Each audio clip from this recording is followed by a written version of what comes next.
आज की video start करते हैं हम। आज हम फिजिक्स पढ़ेंगे क्योंकि हमारा नेक्स्ट जो पेपर है वो किस चीज का होने वाला है, फिजिक्स का पेपर होने वाला है। मैथ की वीडियो आप लोगों ने देखी होगी, तो एक बार सारे बच्चे कमेंट करके बताना कि उस वीडियो से आप लोगों को कितनी हेल्प मिली है और किस किस बच्चे ने वो वीडियो देखी थी। ठीक है, जरूर कमेंट करके बताना मैथमेटिक्स के लिए। और फिलहाल अब हम फिजिक्स के ऊपर पढ़ेंगे। तो फिजिक्स के अंदर से हम पढ़ेंगे कि कौन से मोस्ट इंपोर्टेंट क्वेश्चंस हैं और कौन से क्वेश्चंस हमारे पेपर में देखने को मिलेंगे। ठीक है, तो हम ज्यादा वीडियोस इसके ऊपर नहीं बनाएंगे। तो पहले मैं आपको बता देता हूँ कि हमारी स्ट्रेटेजी क्या रहेगी इसके ऊपर। आप जानते हो कि फिजिक्स के अंदर टोटल कितनी यूनिट्स है? 5 यूनिट्स है। कितनी यूनिट्स है? 5 यूनिट। हमारा पेपर कितने मार्क्स का आता है? 60 मार्क्स का पेपर आता है। ठीक है, लेकिन पेपर दिया कितने मार्क्स का होता है? 72 मार्क्स का दिया होता है। हमें 60 का करना होता है ना। अब 72 मार्क्स का जो पेपर दिया होता है, अब आपको पता होगा उसमें एक 8 नंबर का क्वेश्चन हमारे पास एक्स्ट्रा होता है और एक 4 मार्क्स का क्वेश्चन भी हमारे पास क्या होता है? एक्स्ट्रा होता है। अब 72 को लगभग आप इक्वली डिवाइड करोगे तो लगभग हर एक यूनिट से 14 मार्क्स का निकल के आता है। कितने का? 14 प्लस या 14 के आसपास का निकल के आएगा। तो हर एक यूनिट आपके लिए इंपॉर्टेंट है। ऐसा बिल्कुल भी नहीं है कि भाई कोई किसी यूनिट में से कम आएगा, किसी में से ज्यादा आएगा, ऐसा नहीं है। लगभग हर एक यूनिट में से 14 मार्क्स का आपको देखने को मिलेगा। पहली चीज ध्यान रखिए। दूसरी बात, अगर आपको पास होना है, सिर्फ पास होना है, तो आप 2 यूनिट को बिल्कुल अच्छे से कर लीजिए। तो 14 प्लस 14 28 मार्क्स, तो आप बिल्कुल पास हो जाओगे आसानी से। लेकिन वो 2 यूनिट बिल्कुल पक्की होनी चाहिए, वहां से कोई गुंजाइश नहीं होनी चाहिए किसी भी नंबर के कटने की। ठीक है, इसके अलावा अगर बिल्कुल आप अपने आप को सेव करना चाहते हो तो आप 1 यूनिट और उसके अंदर ऐड कर सकते हो। ठीक है, अगर आप 3 यूनिट करोगे तो आप आसानी से 42 मार्क्स तक यहाँ से आप आराम से पहुंच जाओगे। तो 3 यूनिट्स एटलीस्ट आप इतना तो कर लीजिए। ठीक है, तो 3 यूनिट्स का हम लगभग टारगेट लेके यहाँ से चलेंगे। अब आप जानते हो हमारी जो पहली यूनिट है, तो पहली यूनिट का नाम क्या है? Wave motion and its application. Wave motion and its application. देखो, इस यूनिट से बड़ा क्वेश्चन कोई भी निकल के नहीं आता है। ठीक है, लगभग सारी यूनिट थ्योरेटिकल है, कोई बड़ा क्वेश्चन इसके अंदर है नहीं। तो लगभग लगभग सारे क्वेश्चन 4 मार्क्स के यहाँ से बनते हैं। तो मेरे ख्याल में यहाँ से लगभग आपको 3 क्वेश्चन पेपर के अंदर देखने को मिलेंगे 4 मार्क्स के। ठीक है, क्योंकि हमें 14 मार्क्स कवर करने हैं, तो लगभग 3 क्वेश्चन यहाँ पे हमारे क्या है, होने चाहिए। कितने? 3 क्वेश्चन। ठीक है, तो 3 क्वेश्चन हमारे यहाँ पे 4 मार्क्स के बनेंगे। 2 क्वेश्चन एक एक नंबर के हो सकते हैं, ज्यादा भी हो सकता है एक दो क्वेश्चन। तो लगभग ये हमारा यहाँ का प्लान रहेगा पहली यूनिट का। तो 4 4 के कितने क्वेश्चन? 3 क्वेश्चन। ठीक है, और साथ में एक एक के 2 क्वेश्चन हो सकते हैं। चलिए, अब 4 के क्वेश्चन हो कौन से सकते हैं? ऐसे कौन से टॉपिक्स है जो आपको मोस्ट इंपोर्टेंट है इस यूनिट्स के लिए, जो पढ़ने चाहिए? तो पहला जो टॉपिक मैं यहाँ से बताऊं आपको, तो एक तो आपने पढ़ा होगा ना, मैकेनिकल वेव। स्टार्टिंग में ही आता है, जब हम वेव पढ़ते हैं उसके बाद आता है मैकेनिकल वेव। और साथ में इसके अपोजिट, मतलब जो वेव मोशन होता है 2 टाइप्स का होता है। एक मैकेनिकल वेव होता है और दूसरा कौन सा होता है? Electromagnetic wave. दूसरा कौन सा होता है? Electromagnetic wave. अभी मैं डिटेल में कराऊंगा इनको, पहले मैं आपको क्वेश्चन बता देता हूँ आपको। तो एक क्वेश्चन तो ये बन सकता है आपका। ठीक है, फर्स्ट क्वेश्चन क्या कि मैकेनिकल वेव और इलेक्ट्रोमैग्नेटिक वेव की डेफिनेशंस बताइए, साथ में इनके एग्जांपल भी बताइए। उसके बाद जो सेकंड क्वेश्चन आपका बनेगा वो बन सकता है लॉन्गिट्यूडनल वेव और साथ में ट्रांसवर्स वेव। लॉन्गिट्यूडनल वेव और ट्रांसवर्स वेव, इन दोनों में से कोई एक क्वेश्चन, मतलब मान के चलिए आप पेपर में आपको देखने को मिल सकता है, या तो ये वाला क्वेश्चन या फिर ये वाला क्वेश्चन। दोनों नहीं मिलेंगे, लेकिन आपको तैयार तो दोनों ही करने पड़ेंगे।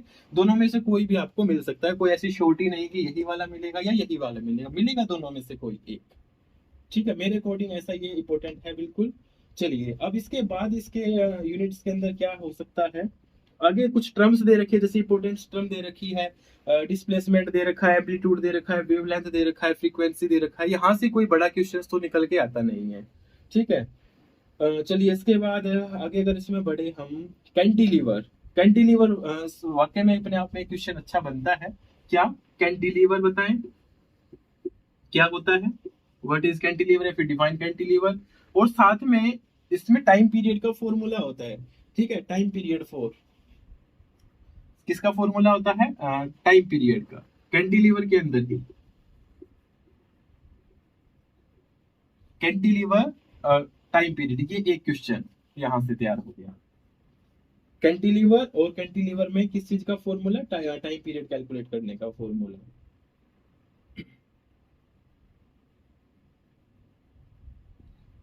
हाँ जी, इसके अलावा जो है इस यूनिट में अगर हम आगे बात करें,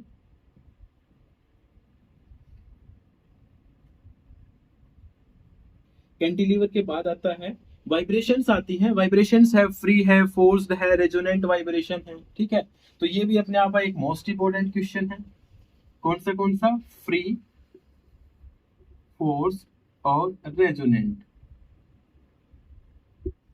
तो एक क्वेश्चन ये भी बन सकता है यहाँ से, या तो वो कैंटिलीवर देगा या फ्री, फोर्स और रेजोनेंट में से देगा, ठीक है। ये कैटेगरीज बना रखी है मैंने यहाँ से, क्योंकि ये सारा अलग पोर्शन है, ये चैप्टर का अलग पोर्शन है। तो एक क्वेश्चन ऑब्वियसली सी बात है कि यहाँ से भी तैयार होता है, एक क्वेश्चन यहाँ से भी तैयार होता है, ठीक है। तो कैंटिलीवर और उसके टाइम पीरियड कैलकुलेट करने का फॉर्मूला, साथ में फ्री वाइब्रेशन, फोर्स्ड वाइब्रेशन और रेजोनेंट वाइब्रेशन क्या होती है, साथ में उनके एग्जाम्पल मोस्ट है, ठीक है। इस चैप्टर के अंदर एग्जाम्पल बड़े इंपॉर्टेंट है, इनके अंदर भी एग्जाम्पल, इनके अंदर भी एग्जाम्पल, इनके अंदर भी एग्जाम्पल। अब जो तीसरा क्वेश्चन बनता है, तीसरा क्वेश्चन जो बनता है वो साउंड के ऊपर से बनता है, क्योंकि टॉपिक हमारा इसमें साउंड वेव के ऊपर भी टॉपिक है, लास्ट में जो है लिखा हुआ है। तो साउंड वेव से यहाँ से क्वेश्चंस निकल के आता है, और साउंड वेव से देखा जाए तो लगभग एक ही क्वेश्चन है। अगर मैं एक ही क्वेश्चन लिखूं, what is sound wave,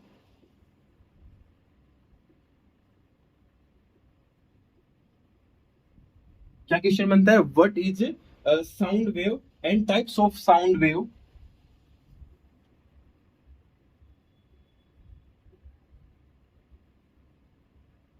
On the basis of frequency, on the basis of frequency,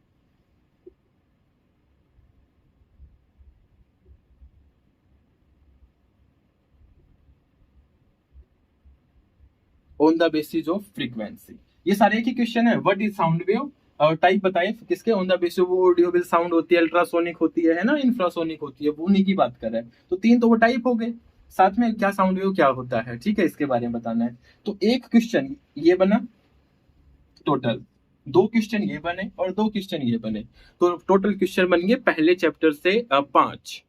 पांच क्वेश्चंस में से आपको 12 नंबर का आसानी से मिल जाएगा, ठीक है। मेरे ख्याल में काफी आसान है, आप लोगों के लिए इजी भी लग रहा होगा और अच्छा भी लग रहा होगा कि आपको एक ही चैप्टर से लगभग कितने मार्क्स का, 12 नंबर के आपको पांच क्वेश्चन अगर आप तैयार कर लेते हो तो आप 12 मार्क्स पे आसानी से पहुंच जाओगे, ठीक है। अब क्या इनको डिफाइन करें, समझाएं। वैसे मेरे पास जो है इस यूनिट के लिए हम नोट्स भी अवेलेबल है, ठीक है।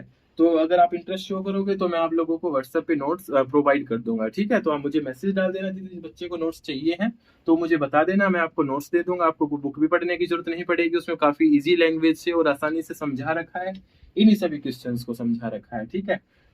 तो आप नोट्स भी ले सकते हो, ठीक है। तो आपको ये पांच क्वेश्चंस इस चैप्टर से तैयार करने हैं। अब मैं एक एक करके लिखूं, कंप्लीट डिटेल में तो मैं लिख नहीं सकता, वीडियो काफी लंबी हो जाएगी, तो मैं समझा देता हूँ कि चीजें क्या क्या होती है। तो जो पहला क्वेश्चन है हमारा, किसके ऊपर है, मैकेनिकल वेव और इलेक्ट्रोमैग्नेटिक वेव। अब मैकेनिकल वेव क्या होती है, सबसे पहली बात वेव क्या होती है, वेव मोशन क्या होता है, ठीक है।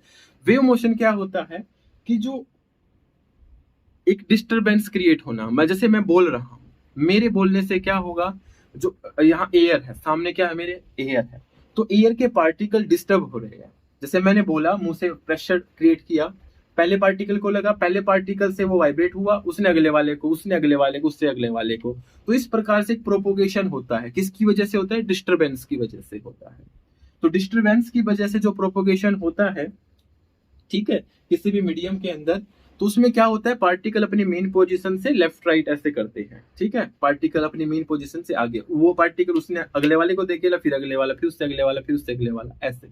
तो ये जो प्रोपोगेशन होता है, ये होता है वेव मोशन। इसके अंदर जो एनर्जी ट्रांसफर होती है, वो एक पार्टिकल दूसरी तरफ नहीं गया है, वो पार्टिकल अपनी मेन पोजीशन से ही वाइब्रेट कर रहा था, उससे नेक्स्ट, उससे अगला, उससे नेक्स्ट, उससे। तो एनर्जी ऐसे ट्रांसफर होती चली गई, एक पार्टिकल से दूसरे में, तीसरे में, चौथे में, पांचवें में। तो इस प्रकार से एक स्थान से दूसरे स्थान तक एनर्जी पहुंच जाती है। तो इसको हम क्या बोलते हैं, वेव मोशन बोलेंगे। क्या बोलते हैं, वेव मोशन। तो wave motion is the form of disturbance that travel through a medium due to periodic motion, इसको पीरियोडिक मोशन बोलते हैं। अब periodic motion of A particle about its mean position, अपनी मीन पोजीशन से particle का मतलब क्या होना, पीरियोडिक मोशन होना। ठीक है, तो उससे क्या है, जो डिस्टरबेंस क्रिएट हो रही है वो क्या बनेगी, वेव मोशन बनेगी। ठीक है, वेव मोशन नहीं पढ़ना, हमें पढ़ना मैकेनिकल वेव और इलेक्ट्रोमैग्नेटिक वेव क्या होता है। अब वेव मोशन पढ़ने से पहले दो चीजों के ऊपर फोकस करो, अगर आपने फिजिक्स पहले भी पढ़ रखी है तो। पहली चीज इलास्टिसिटी, इलास्टिसिटी आपने पहले चैप्टर मतलब पहले सेमेस्टर में पढ़ी थी। ठीक है, दूसरी बात मैं कर रहा हूँ इनर्शिया की। किसकी बात कर रहा हूँ मैं, इनर्शिया की। अब इनर्शिया क्या होता है, इनर्शिया होता है कि कोई बॉडी अगर मूवमेंट में है तो मूवमेंट में रहना चाहती है।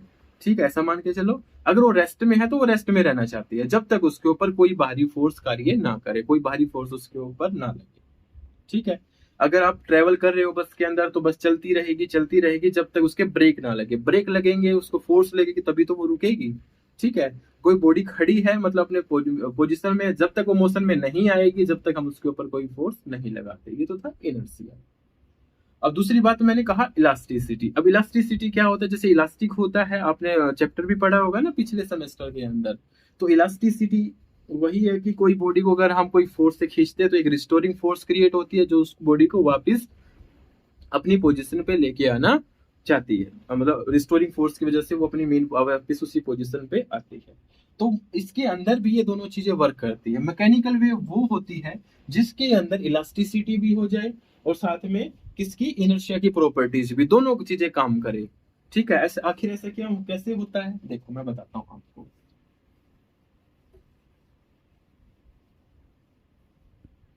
अब मैंने बताया था, मान के चलो यहाँ से कोई मूवमेंट स्टार्ट हुआ वेव का, वहां तक जाना है। अब ये पार्टिकल है इधर उधर ऐसे मूव कर रहा है, फिर ये दूसरा पार्टिकल है, ये तीसरा पार्टिकल है, ये चौथा पार्टिकल है, ये पांचवा पार्टिकल, ऐसे ही अपनी पोजीशन से जा रहे हैं। अब ये ये यहाँ पे गया। अब मैं इसको थोड़ा सा जूम कर देता हूँ, सिर्फ एक सिंगल पार्टिकल को। मान लो एक पार्टिकल था, ये इधर जाएगा, ये ऐसे तो करेगा ना। ठीक है, अब ये जब ये इधर जाएगा तो इलास्टिसिटी की वजह से जो रिस्टोरिंग फोर्स होगी उसी से ये क्या आएगा, वापिस आएगा। तो वापिस तो यहां तक आना चाहिए, लेकिन इनर्शिया है, इनर्शिया की वजह से बॉडी मोशन में, तो मोशन में रहने की वजह से वापस बैक जाएगा। बैक जाके फिर रिस्टोरिंग फोर्स आएगी जिसकी वजह से ये वापस आएगा, फिर इनर्शिया की वजह से इधर जाएगा, तभी तो इसका मोशन ये बना रहेगा ना इस तरीके से, पीरियोडिक मोशन। और जब इसका पीरियोडिक बनेगा तभी तो वेव प्रोपोगेशन होएगा, तभी तो क्या होएगा, वेव प्रोपोगेशन।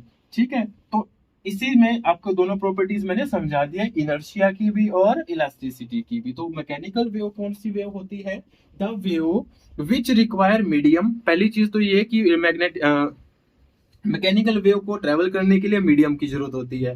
दूसरी बात ये प्रॉपर्टीज ऑफ इनर्शिया और साथ में इलास्टिसिटी, क्या क्या properties of which possess property of elasticity and property of inertia. ठीक है, फॉर देयर प्रोपोगेशन, चलने के लिए प्रोपोगेशन। ठीक है, ठीक है, ये समझ में आ गया। इसका एग्जांपल जैसे साउंड वेव, साउंड वेव इसी का एग्जांपल होता है। अल्ट्रासोनिक वेव भी जैसे सोनार वगैरह में यूज होता है ना। हाँ, सोनार से याद आया, सोनार की फुल फॉर्म भी जरूर याद करना।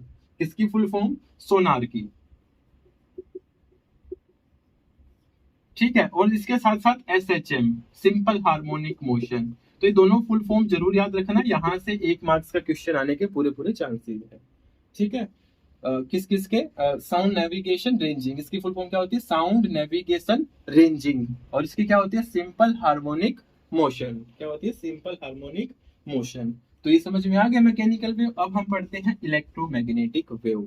कौन सा, इलेक्ट्रोमैग्नेटिक वेव। इनको प्रोपोगेट करने के लिए किसी भी मीडियम की जरूरत नहीं होती। जैसे लाइट वेव है, वो आपको पता होगा, लाइट वेव सन से अर्थ तक आ रही है, तो जरूर बीच में मीडियम तो है ही नहीं। ये तो जहां तक अर्थ का इन्वायरमेंट है, ऊपर तक जहां ये हम रहते हैं, यहीं तक ही अपना पता है आपको मीडियम है, जहां तक एयर है। उसके बाद तो आगे वैक्यूम है, तो वहां पे तो कोई मीडियम है ही नहीं, लेकिन वहां से भी लाइट वेव ट्रेवल करके यहाँ तक आ रही है। तो इसका मतलब इलेक्ट्रोमैग्नेटिक वेव का एक एग्जाम्पल हो जाता है कौन, लाइट वेव। ठीक है, तो इसको जरूर याद रखना। माइक्रोवेव होती है, एक्सरेज होती है, वो सब किसके एग्जाम्पल होते हैं, इलेक्ट्रोमैग्नेटिक वेव के होते हैं। Wave which do not require for a medium, जिसको रिक्वायर ए मीडियम, जिसको प्रोपोगेशन करने के लिए किसी भी मीडियम की जरूरत नहीं होती। ठीक है, wave which do not require a medium for their propagation.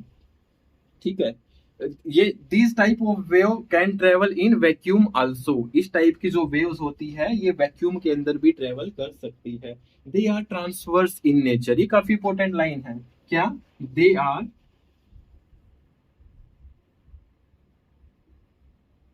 Transverse in nature, ये नेचर में ट्रांसवर्स जो आगे हम पढ़ेंगे ना, ट्रांसवर्सल वेव पढ़ेंगे। कौन सी वेव पढ़ेंगे?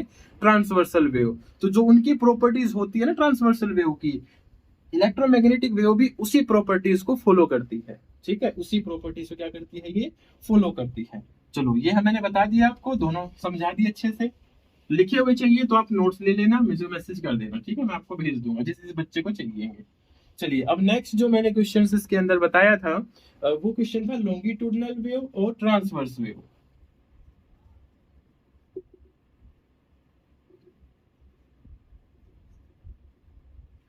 और दूसरा क्या बताया था? ट्रांसवर्स। लॉन्गिट्यूडनल वेव और साथ में क्या था? Transverse wave. अब देखो कोई सोर्स है, यहां से स्टार्ट हुई वेव।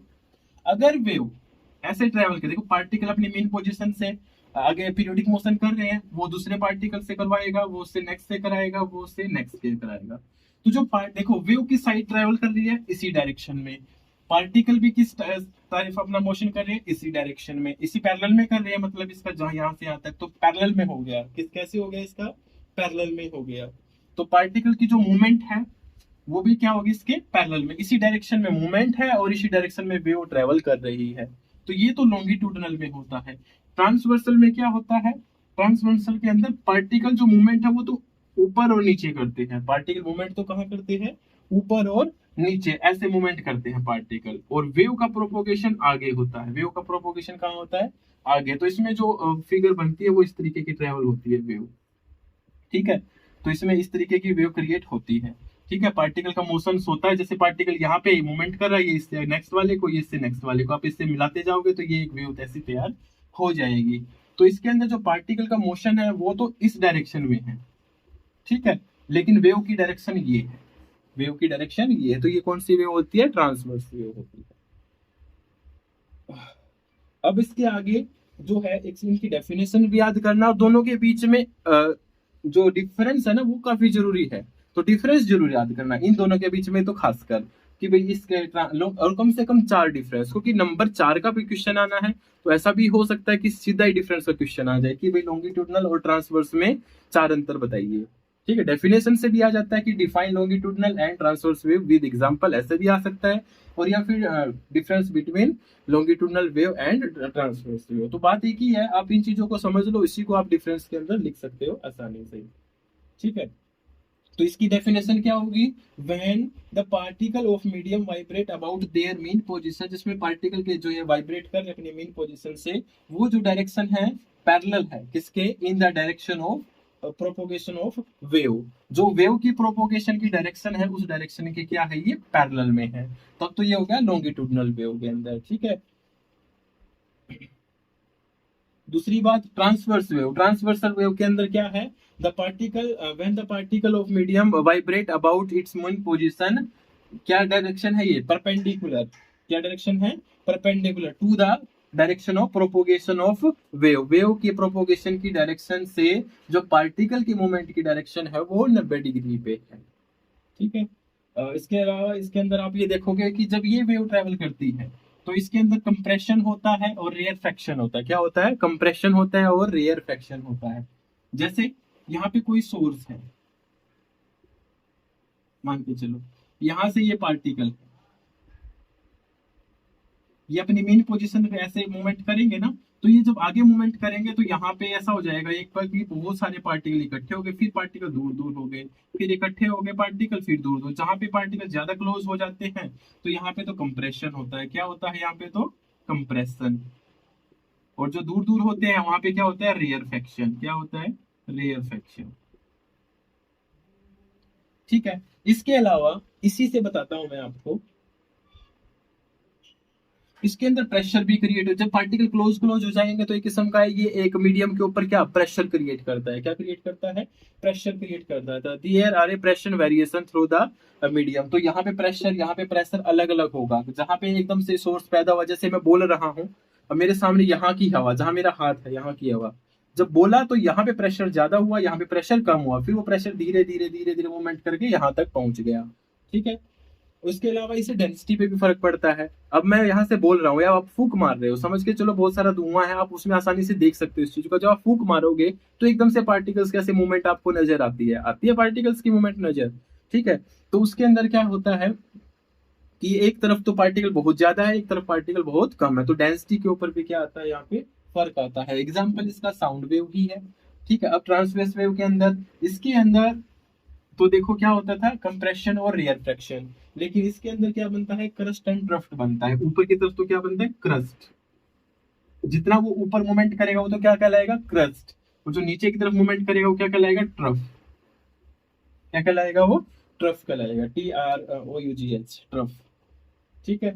इसके अंदर कोई प्रेशर का वेरिएशन नहीं होता, और इसमें डेंसिटी का भी कोई, मीडियम की डेंसिटी पे कोई डिपेंड नहीं होता, कोई चेंज नहीं होता। इसका एग्जांपल जैसे इलेक्ट्रोमैग्नेटिक वेव था, तो ठीक है, वहां भी बताया था मैंने इलेक्ट्रोमैग्नेटिक वेव क्या होता है, आर ट्रांसवर्स इन नेचर। इस लाइन को बड़ा ध्यान से, electromagnetic wave are transverse in nature, इस लाइन को जरूर याद रखना।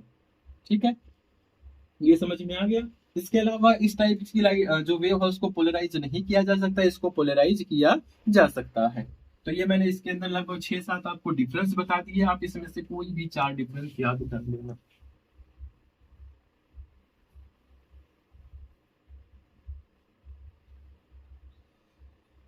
चलिए आगे की तरफ बढ़ते हैं। उसके बाद आगे मैंने बताया था इंपॉर्टेंट क्वेश्चन, कैंटिलीवर। क्या बताया था, कैंटिलीवर। इंपॉर्टेंट क्वेश्चन कौन सा था नेक्स्ट, कैंटिलीवर। ठीक है। तो कैंटिलीवर क्या होता है, ये एक बीम होता है horizontally at one end loaded on other end. समझ के चलो जैसे एक दीवार मान के चलो, एक दीवार है, यहाँ से हमने एक बीम लगा दिया। अब ये एरिया तो इसका बिल्कुल फिक्स कर रखा है यहाँ पे, यहाँ से ये ओपन है, और इसके ऊपर यहाँ पे कोई वजन वगैरह डालने का कोई ऐसा बना रखा है। ठीक है। इसके ऊपर वजन डालते हैं, उससे होता क्या समझाऊंगा मैं आपको। मान लो आपने इसके ऊपर वजन डाल दिया, अब वजन डालने की वजह से, वेट की वजह से ये नीचे जाएगा, बिल्कुल नीचे जाएगा। ठीक है। अब नीचे जाने की वजह से ये फिर वापस ऊपर आएगा, क्योंकि इसके अंदर एक इलास्टिसिटी मैंने बताया था ना आपको, एक रिस्टोरिंग फोर्स जो इसको ऊपर साइड वापस लेके जाएगी, वो क्रिएट होगी, वो इसको वापस ऊपर डायरेक्शन में ऑसिलेट कराएगी, फिर वो ऊपर जाने के वजन की वजह से फिर नीचे आएगा, तो इसके अंदर एक वाइब्रेशन क्रिएट हो जाएगी अप डाउन पोजिशन में, किसी पोजिशन में अप डाउन, इसको कैंटिलीवर बोलते हैं।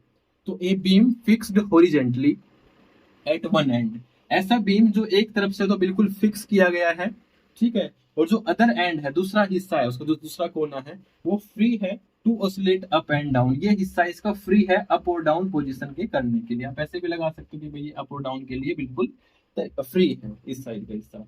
ठीक है। जब हम इसके ऊपर, बीम के ऊपर कोई लोड लगाते हैं, कोई वजन डालते हैं, तो ये डिस्प्लेस करता है इसको नीचे की डायरेक्शन में, फिर रिस्टोरिंग फोर्सेस को वापस लेके जाती है।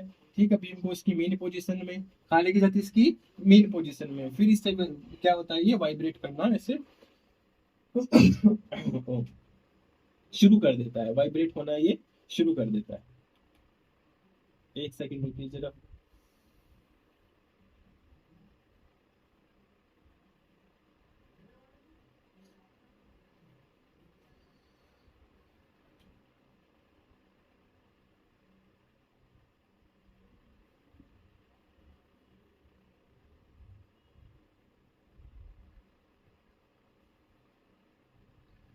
थोड़ा सा वीडियो को भाई लाइक शेयर भी कर दिया करो बीच बीच में।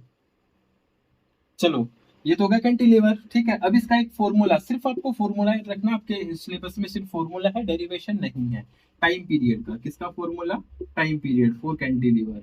तो टाइम पीरियड का इसके अंदर फॉर्मूला क्या होता है, T is equal to 2 pi root में एल बाई जी। ठीक है। क्या फॉर्मूला होता है, T is equal to 2 pi root में एल बाई जी। ये चीजें यहाँ जरूर लिखना है। टी का मतलब तो क्या है, यहाँ पे टाइम पीरियड है। टी का मतलब तो क्या है, टाइम पीरियड है। जी का मतलब है एक्सीलरेशन ड्यू टू ग्रेविटी। जी का क्या नाम है, एक्सीलरेशन ड्यू टू ग्रेविटी। और एल क्या है, लेंथ ऑफ डिस्प्लेसमेंट। जितना मान लो यहाँ कैंटिलीवर यहाँ तक था ना, अब उस लोड की वजह से मान लो यहाँ तक जा रहा है वो, ठीक है, तो ये लेंथ ऑफ डिस्प्लेसमेंट कहलाई जाएगी यहाँ से। तो ये क्या है, लेंथ ऑफ डिस्प्लेसमेंट।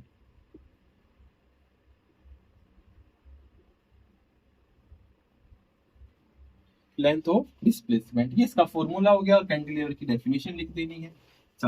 आपके 4 नंबर पक्के। चलिए अब आगे बढ़ते हैं।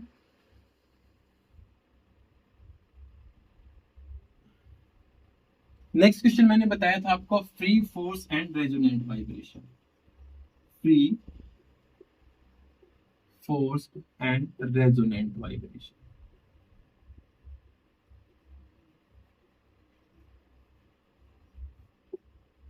पहले फ्री वाइब्रेशन। फ्री वाइब्रेशन का मतलब जो कोई बॉडी वाइब्रेट कर रही है वो फ्री है, उस पर कोई बाहर की फोर्स नहीं लगा रखी है, तो उसमें बॉडी वो खुद से क्या कर रही है, वाइब्रेट कर रही है। ठीक, वाइब्रेशन तो पता होगा क्या होता है, जब एक बॉडी अपनी पोजीशन से अप डाउन, ठीक है, या फिर फ्रो और बैक भी कह सकते हैं, ठीक है, टू एंड फ्रो, ठीक है, वो क्या कर रही है, वाइब्रेट कर रही है, हिल रही है, ठीक है, मूव्स कर रही है, तो उसको हम क्या बोलते हैं, वाइब्रेशन बोलते हैं। ठीक है, वाइब्रेशन दो तरीके की हो सकती है भाई, वैसे सिंपली, लेकिन ये सिलेबस में नहीं है कि पीरियोडिक भी हो सकती है, रैंडम भी हो सकती है। पीरियोडिक का मतलब तो हर एक टाइम के हिसाब से सेम मूवमेंट करना, ठीक है, टाइम पीरियड इक्वल इंटरवल में इक्वल मूवमेंट करना, इस तरीके से। ठीक है, चलिए अब फ्री वाइब्रेशन क्या होता है, जो कोई भी बॉडी फ्री है अपनी नेचुरल फ्रीक्वेंसी से वो क्या कर रही है, वाइब्रेट कर रही है। ठीक है, when a body vibrate from its natural frequency, ठीक है, in the absence of any external force, जिसके ऊपर कोई बाहरी फोर्स नहीं लगाई गई है और बॉडी खुद से क्या कर रही है, वाइब्रेट कर रही है। जैसे एक सिंपल पेंडुलम होता है, जैसे पेंडुलम देखा होगा ना, ऐसा लटका हुआ होता है एक डंडा सा, उसको अगर आप ऐसे हिलाओगे ना, एक बार आपने उसको हिला के ऐसे छोड़ दिया तो वो मूवमेंट करता ही रहेगा, वो कभी नहीं रुकेगा, वो कभी भी नहीं रुकेगा, वो मूवमेंट करता ही रहेगा। लेकिन आप कहोगे कि वो तो रुक जाता है, वो रुक जरूर जाता है, वो रुकने की वजह से उसमें एयर फ्रिक्शन भी काम करती है, एक्सीलरेशन ड्यू टू ग्रेविटी भी काम करती है, जिसकी वजह से वो रुक जाता है। अगर आप इस चीज को अवॉइड करें तो एक्सटर्नल हो गए ना, एक्सटर्नल फोर्सेज हो गई, आप इनको भी हटा दो, एयर एयर फ्रिक्शन को भी हटा दो, ठीक है, उनको भी हटा दो, ऐसी कहीं जैसी जगह पे ले जाओ जहां पे ये चीजें ना हो, तो वहां पे अगर आप पेंडुलम मूवमेंट करोगे तो वो मूवमेंट करता ही रहेगा। क्या करता रहेगा, वो मूवमेंट करता ही रहेगा। ठीक है, अब वैसे नेचुरल जो फ्री ये वाइब्रेशन होता है वो दो टाइप का हो जाता है। ठीक है, एक जैसे डैम्प्ड वाइब्रेशन होता है, एक अनडैम्प्ड होता है। डैम्प्ड तो जो कंटिन्यूअसली मोशन करता रहे, ठीक है, सेम इक्वल। अनडैम्प्ड का मतलब क्या होता है, सॉरी, डैम्प्ड का मतलब तो होता है कि जो धीरे धीरे जिसका मोशन खत्म होना शुरू, जैसे मैंने अभी बताया पेंडुलम है, वैसे पेपर के लिहाज से नहीं आएगा, वैसे बता देता हूँ। जैसे पेंडुलम है, अब एयर फ्रिक्शन की वजह से वो धीरे धीरे धीरे धीरे स्लो हो जाएगा ना, अगर वो स्लो हो रहा है तब तो वो हो गया डैम्प्ड। अगर वो स्लो नहीं हो रहा है, वो बिल्कुल सेम कांस्टेंट मूवमेंट किए जा रहा है, तो क्या हो गया, वो अनडैम्प्ड। ठीक है, तो मैं इसकी दोनों की वेव बना के दिखाऊं, तो डैम्प्ड में तो क्या हो गया, वेव ऐसे चलती जा रही है, धीरे धीरे धीरे धीरे वो खत्म हो रही है, तो तो लॉस हो रहा है उसके अंदर। ठीक है, और लास्ट में जाके बॉडी किस में आ जाती है, रेस्ट में आ जाती है। ठीक है, अनडैम्प्ड का मतलब क्या होता है, जिसके अंदर सेम मूवमेंट बनी रहे।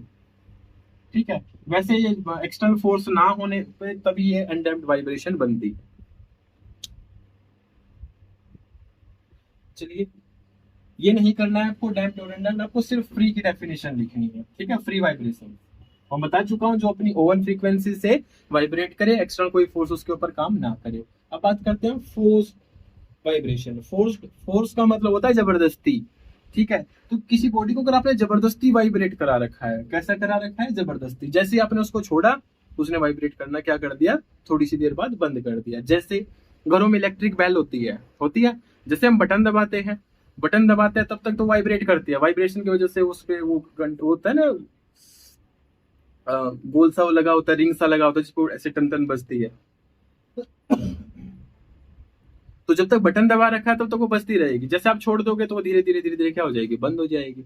तो फोर्स वाइब्रेशन वही होगी जब एक्सटर्नल फोर्स, क्या एक्सटर्नल फोर्स लगाने की वजह से बॉडी वाइब्रेट करे।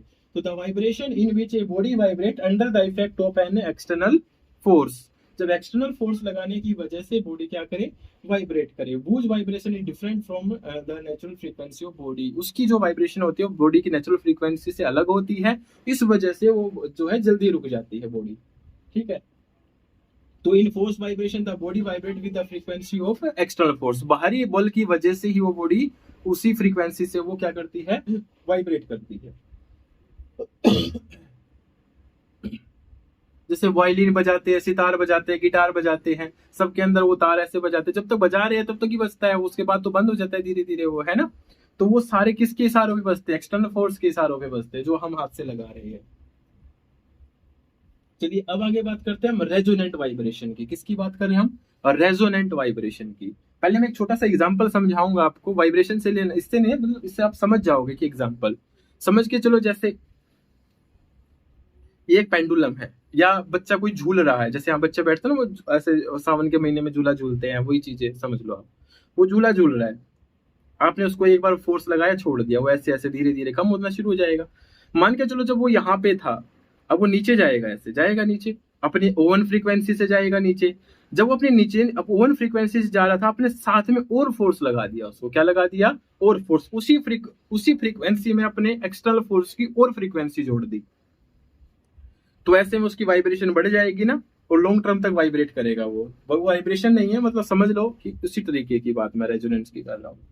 तो एक्सटर्नल फोर्स इसमें भी लगेगी, लेकिन वो जो फोर्स लगेगी वो उसी फ्रीक्वेंसी की लगेगी जिस फ्रीक्वेंसी से बॉडी पहले से नेचुरल फ्रीक्वेंसी जो है बॉडी की, उसी से, मतलब जो बॉडी की नेचुरल फ्रीक्वेंसी है उसी फ्रीक्वेंसी से एक्सटर्नल फोर्स अगर साथ में लगा दी जाए। In a special case of force vibration का ऐसा special case in which frequency of external force, क्या एक्सटर्नल फोर्स की जो फ्रीक्वेंसी है is exactly same as the natural frequency of body, जो बॉडी की नेचुरल फ्रीक्वेंसी के बिल्कुल क्या हो, सेम हो। तो ऐसे में लार्ज एम्पलीट्यूड क्रिएट होता है। क्या क्रिएट होता है? क्योंकि मूवमेंट ज्यादा बढ़ जाती है तो एम्पलीट्यूड ज्यादा क्रिएट होएगा।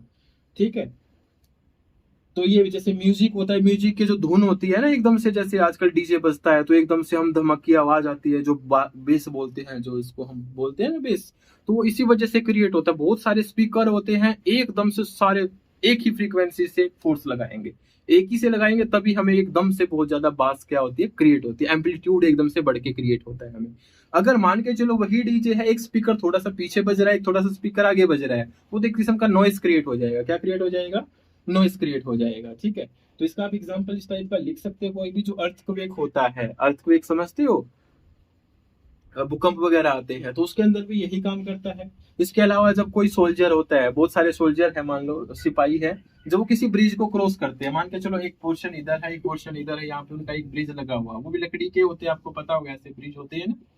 अब वो बहुत सारे सोल्जर जब इस ब्रिज को यहाँ से क्रॉस करेंगे, अगर वो सारे सोल्जर, समझ के चलो जैसे वो परेड में करते हैं ना, एकदम से सारे पैर मारते हैं, अगर सारे एक ही स्टेप में नीचे पैर रखें, एक स्टेप में फिर पैर ऊपर रखे, फिर एक स्टेप में नीचे रखे, तो सबकी फ्रीक्वेंसी मैच कर जाएगी। ऐसे में मैच करने से एम्पलीट्यूड बढ़ जाएगा, तो इस पे फोर्स ज्यादा लगेगी और यहाँ से इसके टूटने के चांसेस भी बढ़ जाते हैं।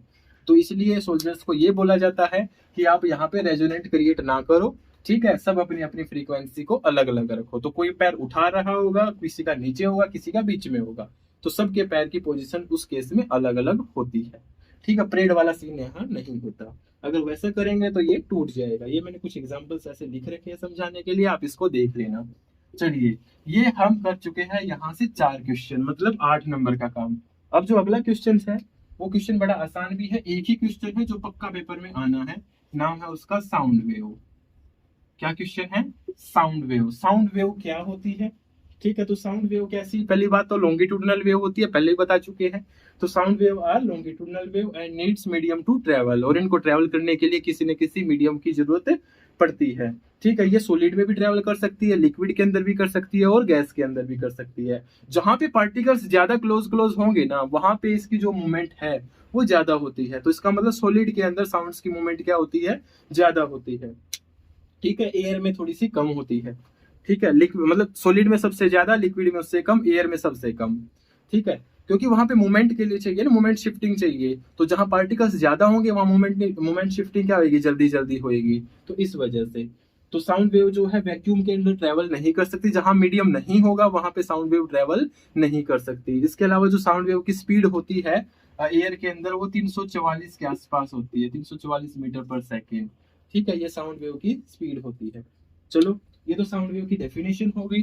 अब हमें पढ़ना है इसके टाइप्स। ये एक ही साथ आएगा question, sound wave and its type, समझ लो, and its type on the basis of frequency. Frequency इसके बेस पे अलग अलग, on the basis of frequency. तो 3 टाइप की साउंड वेव होती है। तो पहले तो इंफ्रासोनिक कौन सी होती है? इंफ्रासोनिक। उसके बाद ऑडिबल, और तीसरी कौन सी होती है? अल्ट्रासोनिक। ठीक है, तो कौन सी बताई हमने यहाँ पे? इंफ्रासोनिक, ऑडिबल और अल्ट्रासोनिक। तो याद रखो, जो ऑडिबल होती है वो तो 20 हर्ट्ज से लेकर 20 किलो हर्ट्ज तक होती है। कहां तक? 20 किलो हर्ट्ज तक। ये 20 किलो हर्ट्ज से ज्यादा वाली साउंड्स होती है। ये 20 किलो हर्ट्ज से ज्यादा वाली साउंड होती है, और ये 20 हर्ट्ज से कम वाली साउंड होती है। ठीक है, तो इंफ्रासोनिक 20 से कम, ऑडिबल 20 से लेकर 20,000 तक। 20 के का मतलब 20,000 हो गया, ठीक है ना? तो 20 हर्ट्ज से लेकर 20,000 हर्ट्ज तक, और 20,000 हर्ट्ज से ऊपर कौन सी हो जाएगी? अल्ट्रासोनिक हो जाएगी। तो 3 कैटेगरीज में होगी। ये भी लिख देना है साथ में कि इंफ्रासोनिक कौन सी होती है? जिनकी फ्रीक्वेंसी 20 हर्ट्ज से कम हो। तो sound wave frequency below 20 hertz are called infrasonic wave. They are not audible for humans being. ये भी हम नहीं सुन सकते और ये भी हम नहीं सुन सकते, हम इनको सुन सकते, इसलिए इसका नाम ऑडिबल रखा गया। ठीक है, तो इन वेव्स को हम नहीं सुन सकते, हमें नहीं पता चलता इन वेव्स के बारे में। तो जो अर्थक्वेक आते हैं ना, जो भूकंप आते हैं, वो इसी मतलब फ्रीक्वेंसी के आते हैं। उनकी जो फ्रीक्वेंसी होती है वो 20 हर्ट्ज से कम होती है, इसलिए हमें उसका इतना एहसास नहीं होता है। किसका? अर्थक्वेक वगैरह का। लेकिन बहुत सारे ऐसे एनिमल्स होते हैं, जैसे एलिफेंट होता है ना, हाथी, ठीक है, राइनो होता है, वेल मछली होती है ना, वेल सुना होगा आपने। तो वो जो एनिमल्स होते हैं वो इस साउंड को सुन लेते हैं, तो उनको इसलिए कहा जाता है कि भूकंप का पहले से ही पता चल जाता है। ठीक है, ये ऑडिबल होगी 20 हर्ट्ज से लेकर 20 किलो हर्ट्ज तक। जो ये कौन सी होती है? जो ह्यूमन के लिए ऑडिबल होती है। तो the sounds which are audible for human being, जो ह्यूमन बीइंग के लिए ऑडिबल होती है। ठीक है, इनकी रेंज लिख देना। उसके बाद अल्ट्रासोनिक वेव कौन सी आ गई? अल्ट्रासोनिक। तो जिनकी फ्रीक्वेंसी 20 किलो हर्ट्ज से ज्यादा होती है। ठीक है, तो ये भी हम नहीं सुन सकते। इनका दूसरा नाम सुपरसोनिक भी होता है। क्या नाम होता है इनका दूसरा नाम? सुपरसोनिक। सुपरसोनिक। अब आपको थोड़ा सा इसके बारे में, क्या जो एनिमल्स है ना, जैसे डॉग है, कैट है, बिल्ली, कुत्ता, ये सारे इस वेव्स को सुन सकते हैं। ठीक है, उनके लिए आसानी से सुनी जा सकती है। वैसे ये जो वेव होती है अल्ट्रासोनिक वेव, ये बहुत इंपॉर्टेंट होती है मेडिकल के जो क्षेत्र है, मतलब मेडिकल्स में और अपना जो डिफेंस वगैरह में, वहां पे भी इन वेव का बहुत ज्यादा यूज होता है। कौन सी वाली का? अल्ट्रासोनिक वेव का। जो सोनार, मैंने एक वर्ड अभी भी लिखा था, मैं दोबारा से बता रहा हूँ, जो सोनार है उसके अंदर भी अल्ट्रासोनिक वेव का यूज होता है। अब सोनार कहाँ है? नेविगेशन वगैरह के लिए, जो साउंड से नेविगेशन करते हैं ना, वहां पे इस चीज का यूज किया जाता है। कहाँ पे? जैसे मान लो समुद्री जहाज चल रही है अब पानी के अंदर, तो पानी के नीचे कोई चीज देखनी है, ठीक है, नीचे तक, वहां से अल्ट्रासोनिक वेव को भेज देते हैं नीचे, वो टकरा के वापिस आती है। तो एक सेंडर होता है, एक रिसीवर होता है, वो उसका टाइम कैलकुलेट करता है, और अल्ट्रासोनिक की स्पीड वहां से कैलकुलेशन डिस्टेंस की कर ली जाती है। उसका हाफ करते ही हमें पता चल जाता है कि कोई ऑब्जेक्ट हमसे कितनी नीचे है। जो अपना ये सुना होगा ना आपने, जिससे कोरोना वायरस फैला था, क्या बोलते हैं उसको? चाइनीज खाते हैं जिसको, चमगादड़। हाँ, वो भी अल्ट्रासोनिक वेव का यूज करती है। ठीक है, तो याद रहेगा। तो सोनार की फुल फॉर्म भी जरूर याद रखनी है। साउंड, एसओ से बनेगा सीधा सा साउंड, एनए से बनेगा नेविगेशन, एंड और आर से बनेगा रेंजिंग, RANGING, रेंजिंग। ठीक है, तो ये याद रखना जरूर। इस चैप्टर से मेरी तरफ से काम कंप्लीट हुआ। तो यहां से मैं आपको 13 मार्क्स का बता चुका हूँ। 4-4 के 3 क्वेश्चन, साथ में मैंने बताया सोनार की फुल फॉर्म और SHM की फुल फॉर्म। SHM का मतलब simple harmonic motion, simple harmonic motion. तो ये आपको ये जरूर याद रखना है। इसके अलावा तो अगर आप बस इतना ही कर लो, इतने से आपका काम चल जाएगा। ठीक है, एक नंबर का क्वेश्चन हो सकता है, मतलब इसी के अंदर ही, अगर आप इतना जितना मैंने आपको पढ़ाया है आज की वीडियो में, तो 13 नहीं, अगर ध्यान से पढ़ोगे तो 14 का 14 भी तैयार हो सकता है। यहाँ से 1-2 नंबर का जो क्वेश्चन होता है, कई बार ऐसा ही पूछ लेते हैं, भाई साउंड वेव है वो कैसी होती है, मतलब लॉन्गिट्यूडनल होती है, ट्रांसवर्स होती है, कौन सी वेव होती है, आप बता दोगे उसमें से 1 नंबर का, कोई ज्यादा बड़ी बात उसमें है नहीं। ये भी पूछ लेते हैं भाई डैम्प्ड वाइब्रेशन है, अनडैम्प्ड वाइब्रेशन है, वो टाइम के साथ साथ डिक्रीज होती है या कांस्टेंट रहती है, वो भी आप बता पाओगे। उनका एम्पलीट्यूड तो इस टाइप के क्वेश्चन यहाँ से एक एक नंबर का दूसरा हो सकता है। एक तो मैं बता चुका हूँ आपको, दूसरा ये हो सकता है। तो टोटल इसमें मिला के 14 नंबर का ये चैप्टर हमारा खत्म हो गया।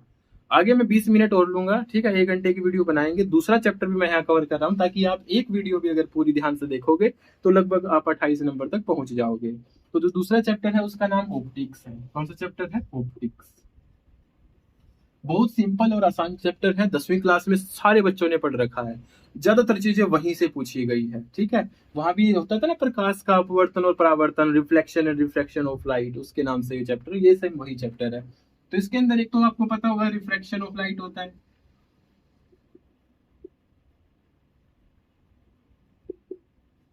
और साथ में क्या होता है? रिफ्लेक्शन ऑफ लाइट होता है।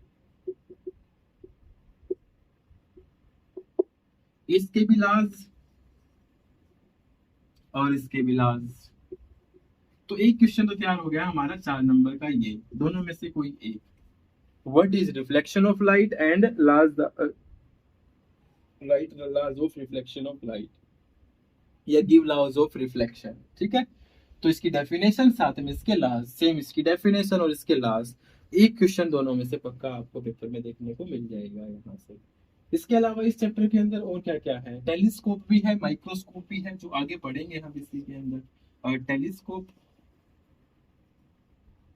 और माइक्रोस्कोप, तो दोनों क्वेश्चन बिल्कुल देखने को आराम से मिलेंगे आपको। Telescope and it's uses, microscope and it's uses.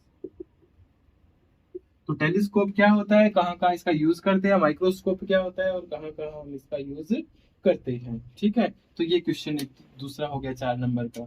और जो तीसरा क्वेश्चन यहाँ से 4 नंबर का बनेगा, तीसरा क्वेश्चन जो यहाँ से 4 नंबर का बनेगा, 1 मिनट में देख लें दो। TIR, हाँ, सबसे most important question, common question है बिल्कुल। TIR, टोटल इंटरनल रिफ्लेक्शन, वो इसकी कंडीशन भी, कंडीशन 40 IR, और इसके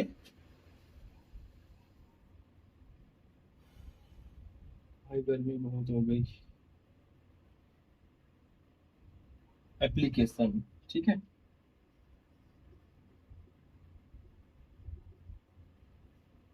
तो 4 नंबर का एक क्वेश्चन, 4 नंबर का दूसरा क्वेश्चन, 4 नंबर का तीसरा क्वेश्चन, 3 क्वेश्चन 12 नंबर पक्के, ठीक है। 12 तो यहां से हो ही गए। इसके अलावा इसमें 2 टॉपिक और काफी इंपॉर्टेंट है इस चैप्टर के अंदर। एक तो सुपर पोजिशन ऑफ वेव भी है। क्या है इसके अंदर? Super position of wave. वहां से अगर देखो, वो डिपेंड करता है पेपर बनाने वाले के ऊपर। अगर पेपर आसान समझ के बनाया गया है तो शायद वहां से क्वेश्चन 1 नंबर में ही पूछेंगे, ठीक है। वहां से क्वेश्चन 1 नंबर में ही पूछेंगे, या 2 नंबर के, एक एक नंबर के 2 क्वेश्चन भी हो सकते हैं। अगर मुश्किल के टाइप में पूछा गया, फिर आपको उनकी डेफिनेशन में डाल सकते हैं। मुझे नहीं लगता कि वहां पे वो जो लोग जाएंगे। तो आप इतना उसको थोड़ा सा पढ़ लेना, सुपर पोजिशन ऑफ वेव के बारे में ज्यादा डिटेल में मत पढ़ना, उसको सिर्फ डेफिनेशन रख लेना, सिंपल सिंपल डेफिनेशन, और कुछ मत करना। जो लिखा है ना, इस पे ज्यादा फोकस करना। 4 नंबर का क्वेश्चन दूसरा तीसरा, क्योंकि हर एक चैप्टर से 14 15 16 का ही कवर होना है, ठीक है। तो इस वजह से यहीं तक ही क्वेश्चन ये तैयार होते हैं। हाँ, जो क्वेश्चन एक और आएगा ना, वो पावर के ऊपर जरूर आएगा क्वेश्चन, पावर ऑफ लेंस। किसके ऊपर आएगा? पावर ऑफ लेंस के ऊपर 1 नंबर का पक्का क्वेश्चन आपको देखने को मिलेगा। पावर ऑफ लेंस के ऊपर जरूर क्वेश्चन आपको देखने को मिलेगा। यहाँ से पावर ऑफ लेंस के ऊपर 4 क्वेश्चन बनते हैं। मुझे लग रहा है कि पावर ऑफ लेंस को थोड़ा सा ज्यादा ही कवर करेंगे, लगभग 2 क्वेश्चन 3 क्वेश्चन भी हो सकते हैं। 4 क्वेश्चन मेरी तरफ से यहाँ से बनते हैं। मैं आपको चारों क्वेश्चन बता देता हूँ, ठीक है। सबसे पहला भाई, पावर ऑफ लेंस जो है वो रेसिप्रोकल होता है, मतलब उल्टा होता है किसका? फोकल लेंथ का। P is equal to 1/f, ये फॉर्मूला। ये फॉर्मूला भी कह सकता है give the formula of power of lens, ऐसे भी बोल सकता है। या फिर ये भी कह सकता है कि जो पावर ऑफ लेंस है वो रेसिप्रोकल होता है किसका? फोकल लेंथ का। पहला क्वेश्चन। दूसरा, इसकी एसआई यूनिट भी याद रखना जरूर। पावर ऑफ लेंस की एसआई यूनिट क्या होती है? डायप्टर होती है। क्या होती है? डायप्टर। मैं फिलहाल एक एक नंबर के बता रहा हूँ, फिर हम इनको भी कवर करेंगे, ठीक है। तो एसआई यूनिट क्या होती है इसकी? डायप्टर होती है, ठीक है। और तीसरा क्वेश्चन यहाँ से क्या बनेगा पावर ऑफ लेंस से लेके, कि भाई जो दो तरीके के लेंस होते हैं ना अपने, एक तो कनकेव होता है, कन्वेक्स होता है, ठीक है। तो किसकी lens power of lens positive होती है और किसकी क्या होती है, नेगेटिव होती है, जरूर याद रखें। ठीक है, क्या बोला मैंने, जैसे कनकेव लेंस की तो पावर ऑफ लेंस कैसी होती है, नेगेटिव होती है, उसमें नेगेटिव डायोप्टर में जाता है। और जो पावर ऑफ लेंस किसकी, कन्वेक्स लेंस की, वो कैसी होती है, पॉजिटिव होती है। तो दोनों चीजें जरूर याद रखेंगे। ठीक है, तो किसकी पावर ऑफ लेंस पॉजिटिव होती है और किसकी पावर ऑफ लेंस नेगेटिव होती है, याद रह जाएगा। ठीक है, तो कन्वेक्स की पॉजिटिव, कनकेव की नेगेटिव, सिंपल से दो ही तो वर्ड याद रखने हैं आपको। ठीक है, तो वहां से भी क्वेश्चन आ सकता है कि पावर ऑफ लेंस किसकी पॉजिटिव है और किसकी पावर ऑफ लेंस नेगेटिव है। तो पावर ऑफ लेंस से मतलब 3-4 चीजें स्टेटमेंट निकल के आती है, यहाँ से 1 या 2 क्वेश्चन जरूर पूछा जा सकता है। चलिए अब हम इनको कवर करें एक एक करके।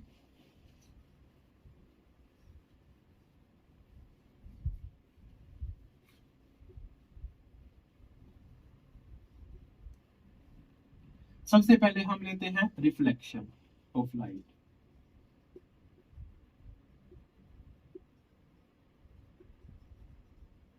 ज्यादा डिटेल में पढ़ना है तो मैंने पहले भी वीडियो बना रखी है, ऐसा नहीं है, बहुत सारी वीडियोस पड़ी हैं, आप उनको भी देख सकते हो। ठीक है, तो रिफ्लेक्शन ऑफ लाइट क्या होता है, जैसे ये एक सरफेस है,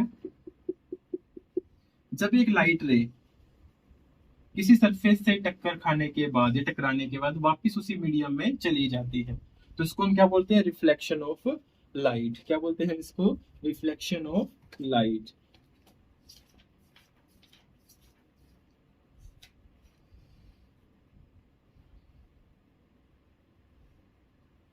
तो व्हेन ए लाइट रे falling on a surface and back reflect in the same medium, ठीक है, is called reflection of light. अब जो ये रे आ रही है इसको तो हम बोलते हैं इंसिडेंट रे। कौन सी रे बोलते हैं, इंसिडेंट रे। जो ये रे जा रही है इसको हम बोलते हैं रिफ्लेक्टेड रे। कौन सी रे बोलते हैं, रिफ्लेक्टेड रे। बीच में हम एक 90 डिग्री डाले सरफेस से तो हम इसको बोलते हैं नॉर्मल। क्या बोलते हैं, नॉर्मल। इसके बीच में बनने वाला एंगल आई होता है और इसके यहाँ पे बनने वाला एंगल आर होता है। ये बिल्कुल बना देना फिगर, बहुत अच्छी बात रहेगी अगर ये बना दे तो आई को तो बोलते हैं एंगल ऑफ इंसिडेंस। क्या बोलते हैं, एंगल ऑफ इंसिडेंस। वैसे भी ये सारे नाम तो आपको याद रखने ही पड़ेंगे लास्ट करने के लिए। आर को क्या बोलते हैं हम, angle of reflection, angle of reflection.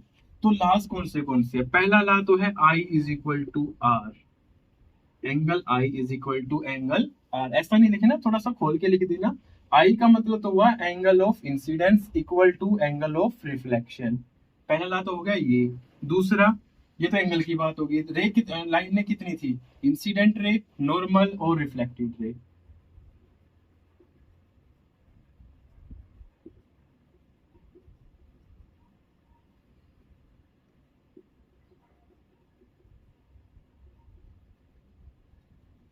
Are lie in same plane, are lie कौन रहती है, एक प्लेन, एक सेम प्लेन में रहती है। ठीक है, तो प्लेन जैसे एक प्लेन ये हो गया, एक ये हो गया, ठीक है, ऐसे प्लेन, एक ऐसे प्लेन, ऐसे प्लेन, ऐसे मान लो, तो सारी एक ही प्लेन में रहती है। इतना सा आप याद कर लो, ज्यादा समझने की फिलहाल जरूरत नहीं है आपको। ठीक है, ये लॉज ऑफ रिफ्लेक्शन हो गए, डेफिनेशन होगी, खत्म, इतना सही था। अब हम पढ़ते हैं रिफ्लेक्शन ऑफ लाइट।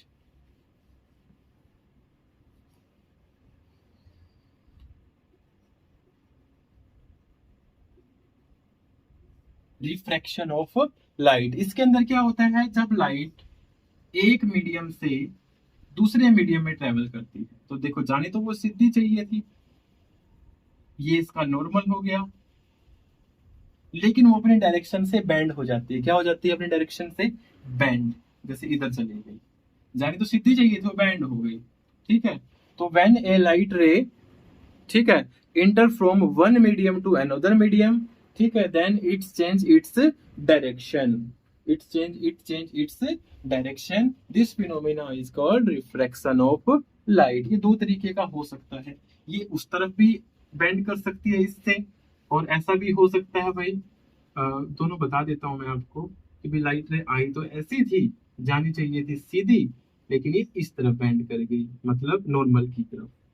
ठीक है, सॉरी लाइट रे तो ये थी ना, हाँ, ये सीधी जाने की बजाय उस तरफ बैंड करके, इसमें इस तरफ बैंड करके नॉर्मल।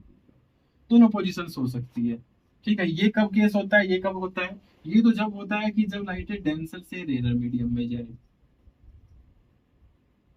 डेंसर से रेयर में, ये कब होता है, जब रेयर से डेंसर में जाए।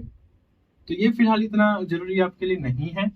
रेरर डेंसर वैसे समझ लो, कंपेरेटिव बता देता हूँ, हल्का भारी। रेरर हल्का होता है, डेंसर भारी मीडियम होता है, ठीक है। वैसे इसका एग्जैक्ट कैलकुलेशन तो रिफ्रैक्टिव इंडेक्स से की जाती है। किससे की जाती है, रिफ्रैक्टिव इंडेक्स से, या फिर लाइट की स्पीड से की जाती है। जिसमें स्पीड कम होगी वो डेंसर होगा, जिसमें स्पीड ज्यादा होगी वो रेरर होगा। आप ऐसे भी याद कर सकते हो, ठीक है। तो लाइट रे समझ में आ गई दोनों केसेस में। अब हमें फिलहाल ला पढ़ना है, ठीक है। फिलहाल क्या पढ़ना है, ला। तो रेनन डेंसर पे जाने की जरूरत नहीं है, इसको मैं हटा देता हूँ, एक ही फिगर काफी है इसको समझाने के लिए। तो ये तो नॉर्मल है, ये इंसिडेंट रे है, ये आपकी रिफ्रैक्टेड रे। ये एंगल नॉर्मल के बीच में आई बनेगा सेम, और ये एंगल क्या बनेगा, आर बनेगा। तो इसका वही नाम सेम, एंगल ऑफ इंसिडेंस, इसका नाम angle of reflection.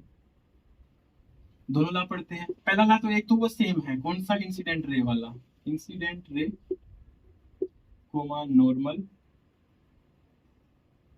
And refracted ray are lie in same plane.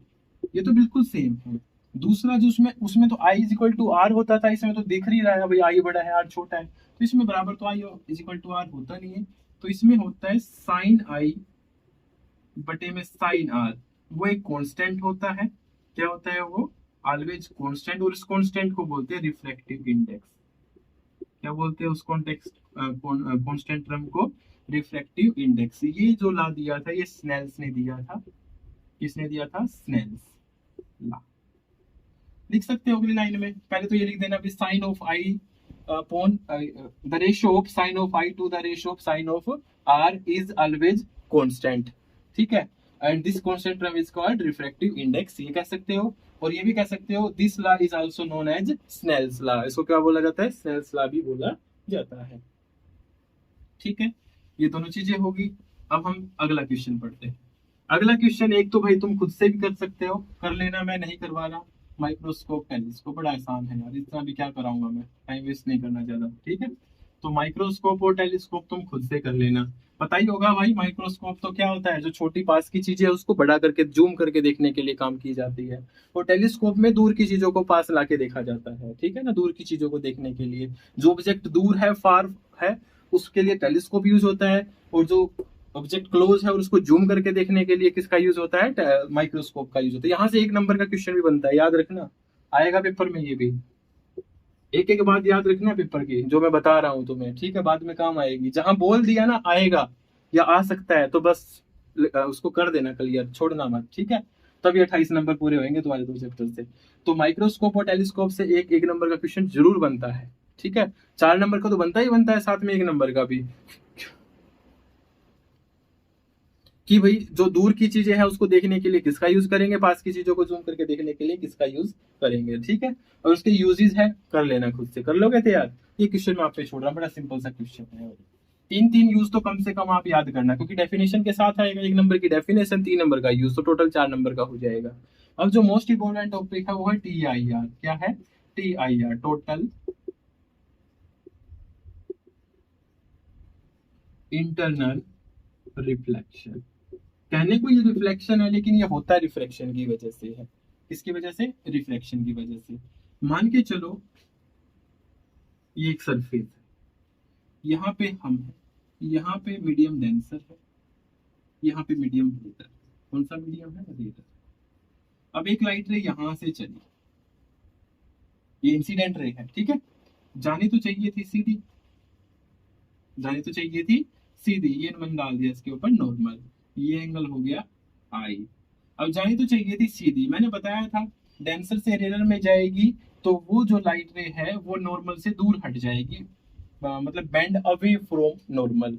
अगर रेयर से डेंसर जाएगी तब वो बेंड टुवर्ड्स नॉर्मल। तो दोनों लाइनें याद रखना, बड़ी सिंपल सी है। तो इसमें अभी ये दूर हट जाएगी, मतलब ये ऐसे जाएगी, होगी। अब इसको थोड़ा सा और अगर हमने एंगल आई को बढ़ा दिया, क्या कर दिया, आई एंगल को और बढ़ा दिया, ये हमने वही सेम नॉर्मल डाला। अब ये लाइट रे ऐसी जानी चाहिए थी, अब फिर ये बैंड हो गई इस तरफ। आई के बढ़ने से देखो ये बैंड होती जा रही है। अब इसको अगर हम और दूर से ऐसे देखें, फिगर थोड़ी सी हेटपटी हो सकती है, थोड़ा सा समझ लेना। मैं सीधी लाइन खींच रहा हूँ, ठीक है। अभी मेरा थोड़ा बोर्ड भी छोटा है, थोड़ा सा कॉम्प्रोमाइज कर लेना। मान के चलो यहाँ से लाइट रे ऐसे आई, ठीक है। अब यहाँ पे फिर सेम वही नॉर्मल। अब लाइट रे जानी सीधी चाहिए थी, अब वो बैंड होके इतनी बैंड होगी कि वो इसी पे आ गई, इस पे आ गई। तो ये एंगल कौन सा हुआ यहाँ पे, आई। और यहाँ पे ये एंगल कौन सा हुआ, आर। यहाँ भी ये वाला एंगल क्या हुआ, आर। यहाँ भी ये वाला एंगल पूरा क्या हुआ, आर हुआ। अब देखो आर पूरा 90 डिग्री हो चुका, क्योंकि ये लाइन इसी पे मैच कर चुकी है। तो इस स्थिति में आई को, इस स्थिति में आई को बोला जाता है सी के बराबर। अभी बताऊंगा सारी चीजें। तो आई को किसके बराबर बोला जाता है, सी के बराबर। अब इसके बाद अगर हमने और ज्यादा आगे कोई लाइन ले ली, मान के चलो इससे आगे मैंने एक और लाइन ले ली, इसी प्रकार से ले ली एक और लाइन। अब उस केस में क्या होगा, लाइट रे जानी तो सीधी चाहिए थी, अब वो इतनी बैंड हो जाएगी कि वापस उसी मीडियम में एंट्री कर जाएगी लाइट रे। समझ रहे हो बात, पहले और बैंड हुई, और बैंड हुई, सीधी होगी, और बैंड होगी, वापस उसी मीडियम में आ गई। किसमें, डेंसर से शुरू हुई थी, डेंसर में आ गई। तो इस कंडीशन पे हो जाएगा टी आई आर। क्या हो जाएगा, टी आई आर। तो इसमें जो एंगल आई है, अब ये और ज्यादा बढ़ गया। क्या हो गया, ये एंगल आई और ज्यादा बढ़ गया, और आर 90 डिग्री से भी ज्यादा कूद गया। अब आर यहाँ तो 90 डिग्री था ना, अब आर 90 डिग्री से भी क्या ज्यादा हो गया, ठीक है। तो यही आप टी आई आर के अंदर याद रखोगे। ये फिगर अगर बना सको, एक स्केल लगेगा बस और कुछ नहीं लगता। पेन स्केल से बना दोगे ना, तो यहीं से नंबर खींचने शुरू हो जाएंगे आपके। तो टी आई आर के ऊपर आप जरूर फोकस करना, ये बहुत मोस्ट इंपोर्टेंट टॉपिक है इस ऑप्टिक्स के अंदर का, ठीक है। तो टी आई आर से जरूर क्वेश्चन तैयार होगा, और आप एक स्केल का यूज करके इसी फिगर को बना लेना, ठीक है। एक बार बना के भी देख लेना वीडियो, जैसे आप देख रहे हो। तो वीडियो देखने के बाद आप इसी फिगर को एक बार तैयार करके देख लेना, ठीक है। तो अब कंडीशन समझते हैं टी आई आर की। टी आई आर का क्या है, एक ऐसा फिनोमिना है टी आई आर, जिसमें लाइट रे जो है ट्रेवल करती हुई सेम उसी मीडियम में वापस रिफ्लेक्ट हो जाती है। ये होता क्यों है, ये जो सी है, इस सी को बोला जाता है क्रिटिकल एंगल। क्या बोला जाता है, क्रिटिकल एंगल। तो आई इज इक्वल टू सी का क्या मतलब है, कि यहाँ पे जब आर की वैल्यू 90 हो जाती है, आर की वैल्यू कितनी हो जाती है, 90, उस टाइम पे आई बराबर किसके होता है, हमेशा सी के होता है। जैसे ही आई की वैल्यू सी से ज्यादा होगी, तभी हमारा टी आई आर होना शुरू हो जाएगा। तो टी आई आर की कंडीशन में आप यही याद रखोगे। पहला तो क्या, एक तो लाइट रे डेंसर से रेयर में जानी चाहिए, पहली कंडीशन। दूसरी कंडीशन, जो आई है उसकी वैल्यू क्रिटिकल वैल्यू से ज्यादा होनी चाहिए, ठीक है। तो angle of incidence in denser medium should be greater than the critical angle, तो उससे ज्यादा। तो इसकी कंडीशन है। इसके अलावा अब हम करते हैं इसकी एप्लीकेशन। एप्लीकेशन का मतलब होता है कि बेटी आई आर का यूज कहाँ कहाँ होता है। सिंपल सिंपल से याद रखने, कोई ज्यादा लॉजिकल तरीके से याद। जो डायमंड होता है ना, हीरा जिसको हम बोलते हैं चमकता है हीरा, वो हीरे की जो चमक होती है वो टी आई आर की वजह से ही होती है। उसमें क्या होता है, हीरे की सारी बातें डिपेंड की जाती है कटिंग के ऊपर। किसके ऊपर, कटिंग के। जो हीरा बनाने वाला होता है वो उसकी कटिंग इस तरीके से करता है कि जो लाइट रे उसके अंदर ट्रेवल कर गई, जो लाइट रे उसके अंदर घुस गई, मान के चलो मैंने ये, भाई कटिंग तो मेरे से तो होगी नहीं, फिलहाल मान के चलो एक फिगर बना दी हमने ऐसे हीरे की। तो जो लाइट रे इसके अंदर मान लो यहाँ से घुस गई, तो उसका बार बार बार बार टी आई आर होता रहेगा, वो अंदर ही अंदर घुसी रहेगी, वो बाहर निकलेगी ही नहीं कभी लाइट रे। दूसरी लाइट रे घुसी, वो भी अंदर, तीसरी घुसी, वो भी अंदर, चौथी घुसी, पांचवी, सारी इसी के अंदर मिक्स हो जाए। जब इतनी लाइट रे इसके अंदर हो जाएंगी, तो ये अपने आप से क्या, चमकना शुरू हो जाएगा। तो brilliance of diamond, brilliance of diamond किसकी वजह से होता है, टी आई आर की वजह से होता है, ठीक है। इसके अलावा सबसे सेकंड मोस्ट इंपोर्टेंट यूज पक्का आएगा, क्योंकि मॉडर्न फिजिक्स के अंदर भी इसका यूज है, वो है ऑप्टिकल फाइबर। क्या है, ऑप्टिकल फाइबर। तो ऑप्टिकल फाइबर के अंदर भी यही होता है, वो एक पाइप की तरह ऐसा होता है। तो उसके अंदर यहाँ से रेज छोड़ दी जाती है, लेजर। क्या छोड़ी जाती है, लेजर बीम। तो लेजर टाइप की वेव छोड़ी जाती है, वो यहाँ जाएगी, टी आई आर होता रहेगा, होता रहेगा, ऐसे ट्रेवल करेगी, ठीक है। तो ये मॉडर्न फिजिक्स के अंदर भी आएगा कि भाई जो ऑप्टिकल फाइबर होती है उसमें क्या सोर्स यूज किया जा सकता है, लेजर यूज किया जाता है, और किस फिनोमिना पे काम करती है, टीआईआर, टोटल इंटरनल रिफ्लेक्शन के ऊपर काम करती है। तो पक्का आएगा ये क्वेश्चन भी, लेकिन क्वेश्चन इसकी मैं काउंटिंग कहाँ कर रहा हूँ, मॉडर्न फिजिक्स के अंदर कर रहा हूँ। ठीक है। तो ये कुछ दो एप्लीकेशन थी, दो तीन मिराज वगैरह जो बनता है सड़कों पे, ठीक है, रोड के ऊपर, मतलब देख लेना आप, बहुत सारी इसके और भी है। मेडिकल एप्लीकेशंस भी बहुत सारी होती है टीआईआर के, ठीक है, मिलिट्री के अंदर भी यूज होती है। तो दो तीन तीन एप्लीकेशन या चार एप्लीकेशन आप एटलीस्ट इसकी याद कर लेना, 4 एप्लीकेशन ऑफ टीआईआर बहुत है। वैसे मेरे ख्याल में 4 की जरूरत नहीं पड़ेगी, 3 से काम चल जाएगा, क्योंकि 4 नंबर का क्वेश्चन आना है। साथ में पहले डेफिनेशन आएगी, फिर एप्लीकेशन पूछेगा या फिर कंडीशन पूछेगा, दो ही चीजें पूछ पाएगा। तो ऐसे में आप 3 ही एप्लीकेशन याद करना, 3 से ज्यादा मत याद करना, ठीक है। 3 एप्लीकेशन बहुत है। वीडियो भी बहुत लंबी होगी, 1 घंटे से ऊपर चली गई भाई, और टाइम भी शायद 11 बजने वाले। ठीक है। आगे का टॉपिक है सुपर पोजिशन ऑफ वेव। सिर्फ डेफिनेशन रट लेना भाई, सिंगल सिंगल डेफिनेशन, कुछ मत करना आगे, उसमें कुछ खास नहीं आने वाला पेपर में से। ठीक है। तो सुपर पोजिशन ऑफ वेव से कुछ खास नहीं आएगा। ठीक है, ज्यादातर चीजें यहीं से पूछी जाएंगी भाई। 4-4 नंबर के 3 क्वेश्चन हमारे बन चुके हैं, बहुत है। ठीक है। तो मैं आज की वीडियो से टोटल आपको लगभग लगभग 28 मार्क्स का कंप्लीट कर चुका हूँ आपको। तो एक वीडियो आपको पास करा देगी, इसको अच्छे से देख लेना। प्रैक्टिस जरूरी है, ऐसा नहीं कि सिर्फ वीडियो देखा और नंबर पूरे। वीडियो देखिए, चाहे क्वेश्चन समझिए, उसके बाद एक बार उनको कॉपी पेन लेके लिख लीजिए, प्रॉब्लम आए फिर से देख लीजिए। ठीक है। तो अपने टॉपिक्स को समझ के क्लियर करना है। तो 28 मार्क्स आपके यहाँ से कंप्लीट हो जाएंगे 60 में से।